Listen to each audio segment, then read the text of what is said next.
ಸೋಮವಾರಪೇಟೆ ವಕೀಲರ ಸಂಘವು ಹೊಸೂರಿನಲ್ಲಿ ಕಣ್ಣನ್ ಎಂಬ ವಕೀಲರ ಮೇಲೆ ನಡೆದ ಹಲ್ಲೆಯನ್ನು ಖಂಡಿಸಿದ್ರು. ನಂತರ ಕೋರ್ಟ್ ಕಲಾಪಗಳಿಗೆ ಹಿಂತಿರುಗಿದ್ರು. ಇವತ್ತು ಹೊಸೂರಿನಲ್ಲಿ ಕಣ್ಣನ್ ಎಂಬುವಂತ ವಕೀಲರ ಮೇಲೆ ಮಾರಣಾಂತಿಕವಾಗಿ ದುಷ್ಕರ್ಮಿಯೊಬ್ಬರು ಹಲ್ಲೆಯನ್ನು ನಡೆಸಿದ್ದಾರೆ. ಇದನ್ನು ನಾವು ಸೋಮವಾರಪೇಟೆ ವಕೀಲರ ಸಂಘ ತೀವ್ರವಾಗಿ ಖಂಡಿಸುತ್ತದೆ. ಹಾಗೆಯೇ ಆರೋಪಿ ವಿರುದ್ಧ ಕಠಿಣ ಕ್ರಮವನ್ನು ಕೈಗೊಂಡು ಒಂದು ಏನು ವಕೀಲರು ಹಲ್ಲೆಗೊಳಗಾಗಿದ್ದಾರೆ ಅವರಿಗೆ ಒಂದು ನ್ಯಾಯವನ್ನು ದೊರಕಿಸಿಕೊಡ್ಬೇಕು ಅಂತೇಳಿ ಕೇಳ್ಕೊಳ್ತಾನೆ.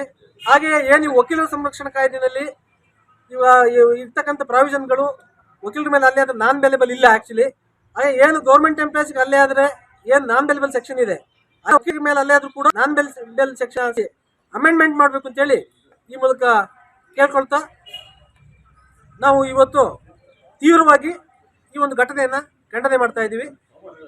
ಮತ್ತೆ ನಾವು ಯಾವುದೇ ಕಲಾಪಗಳಿಂದ ದೂರ ಉಳಿತಾ ಇಲ್ಲ, ಖಂಡನೆ ಮಾತ್ರ ಮಾಡ್ತಾ ಇದ್ದೀವಿ.